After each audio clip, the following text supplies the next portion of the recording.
Welcome back to State of the Union. I'm Dana Bash. President Trump is trying to sell his new tax plan as a once-in-a-lifetime opportunity and says he expects bipartisan support. I just want to say this is something that will be really unique. The timing is right. I have had people on both sides, and I promise not to mention the name of the people on the other sides or names, but a lot of people are liking this very much, and I think we'll have tremendous support. Now, one of the key groups the president is courting, Democrats up for re-election in states that went for Trump in 2016. And Senator Sherrod Brown from Ohio is one of those Democrats. He attended a meeting on tax reform at the White House this week and indicated he is open to supporting the president's plan with some changes. Senator Brown is also a member of the Finance Committee, which helps write the tax plan, and joins me now from Columbus, Ohio. Good morning, Senator. Thank you for joining me. Thanks, Dana. So during last year's presidential campaign, you were one of the president's toughest critics. I want our viewers to listen. The one thing we know for sure is Donald Trump looks out only for Donald Trump, no matter who he steps on along the way. Trump proposes tax cuts too, $3 trillion for millionaires like himself and $2 trillion for corporations like his. Sounded like you struck a different tone when you went on Fox News this week before meeting with the president. Take a listen. The president wants to do two things. He wants to give significant tax relief to working families, and he wants to make sure that corporations are patriotic, that corporations actually pay decent wages and keep their jobs in this country. That's pretty out of step with your leadership and many in the Democratic Party. What is your view right now after having met with the president on taxes? Is it something that you can work with him on? Well, it's not out of step at all with what my party wants to do. The president's made some comments in the last 2 weeks when he did an interview with Forbes magazine, and part of his speech, a couple of speeches he's given where he says he wants to reward those corporations that pay good wages and do their work and do their manufacturing in this country, and he wants to do a tax break for the middle class. That's not what Mitch McConnell wants to do. And so when I was at the White House, I asked the president to support my Patriot Corporation Act, which simply says if you pay good wages and you don't outsource jobs, you do your production in this country, you get a lower tax rate. And my Working Families Tax Relief Act, which will put thousands of dollars in the pockets of middle-class families and working families. And the president's paid lip service to that.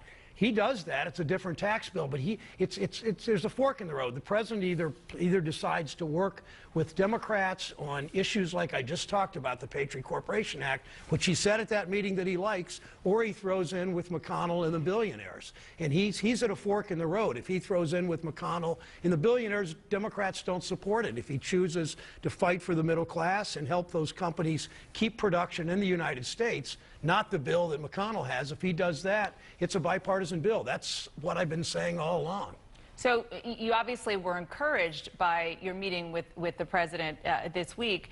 The question is whether or not you think that the president, and based on, because you had this experience with him behind closed doors at the White House, whether you think the president is going to kind of hew to what you and your Democrats want, or whether he is going to go with what, as you say, the Republicans in the Senate and the House want. Well, yeah, I mean, you walk into the White House and it looks far too much like a retreat for Goldman Sachs executives. I mean, the people closest to the president whispering in his ear all want to do tax cuts for, want to do trickle-down economics, big tax cuts for the wealthiest people in the country and hope it trickles down. And they say it's budget neutral, and they say it'll raise wages. It's never done that throughout history. It didn't do that from Hoover to Bush to anybody else. So we know what the pressure on him is, But I know what he said in that meeting, and I heard him say that he likes the Patriot Corporation Act, and he likes the idea of a real working family tax relief act. Again, if he chooses that path, Democrats will work with him. If he goes the McConnell way, and you just saw on this show when you were asking those questions, Dana, if you go the McConnell way, you'll end up with tax breaks, lowering the income tax rate for those making over $400,000, cutting the corporate tax rate, but doing nothing, almost literally nothing for working class families. And that's not what the American people want. There's little public support for that.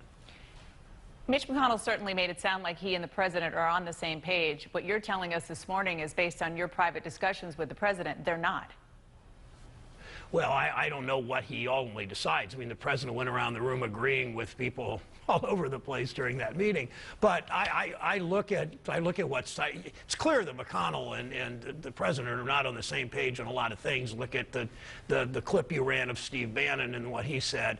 McConnell's in a tough place, but McConnell's chosen to mix metaphors, to sleep in this bed he made, and he's got to figure out what he does. But fundamentally, the president's got to decide: is he going to go with his campaign promises and his more recent comments too about focusing on the middle class, bringing jobs home, not continued tax breaks that outsource jobs like the McConnell plan has? Is he going to do the Patriot Corporation Act route in the tax relief, Working Families Tax Relief Act route, or is he going to go with his billionaire contributors with McConnell? And that's the fork in the road. And so far, the jury's out. Senator, we have to take a break, but right before we do, quickly, can you just tell me if you think that your progressive colleagues and friends like Bernie Sanders, who call the Trump tax plan morally repugnant and bad economic policy, are making a mistake and just knee-jerk opposing the president on tax reform? Well, I think people are now conflating the McConnell tax bill is now by some called the Trump tax plan, and again, it's a fork in the road. It's you follow what we don't even see a bill yet. That's the first thing. But what's leaked out is the McConnell plan, and the McConnell plan has kind of become the Trump plan too. But it's a fork in the road, and the president he has to take. And I think most of my progressive colleagues think that Trump will throw in with McConnell because he has more often than not on these big economic issues. Senators, I'm still hopeful from that conversation. I'm going to keep pushing for it.